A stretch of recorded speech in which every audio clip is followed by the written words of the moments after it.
اپنے حوصلوں کی پرواز اونچی رکھو، ایک دن مکان بھی بن جائے گا، مقام بھی بن جائے گا۔ اخلاق وہ چیز ہے جس کی قیمت کچھ نہیں دینی پڑتی، ہاں مگر اس سے ہر انسان خریدا جا سکتا ہے۔ تہجد روٹھے رب کو منانے کا وقت ہے۔ قیامت کی نشانی میں ایک نشانی یہ بھی ہے کہ جھوٹے لوگوں کی عزت ہوگی اور سچے لوگ ذلیل ہو رہے ہوں گے۔ عبادت کا بہترین وقت جوانی ہے۔ اے اللہ مجھے اس راستے پر چلا جو مجھے صرف تیری طرف لے جائے۔ یا اللہ ہمارے صغیرہ و کبیرہ گناہ معاف فرما۔ اللہ کو سب چیزوں سے زیادہ توبہ کرنے والا جوان پسند ہے۔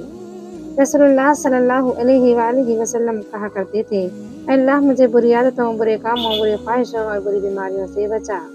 اے میرے اللہ مجھے ہمیشہ ایسی عزت اور ایسی خوشی سے بچا جو تیری نافرمانی اور تجھے ناراض کرنے سے حاصل ہو۔ اے اللہ ہمیں دنیا و آخرت میں خیر و بھلائی عطا فرما اور ہمیں جہنم کی عذاب سے محفوظ فرما۔ اے اللہ مجھے ہر اس چیز کی توفیق دے جسے تو پسند کرے۔ یا اللہ مجھے اس قابل بنا دے کہ میں کسی ضرورت مند کو دیکھوں تو اس کی مدد کر سکوں۔ یا اللہ یہ ہاتھ ہمیشہ تجھ سے مانگنے والا اور دوسروں کو دینے والا رہے۔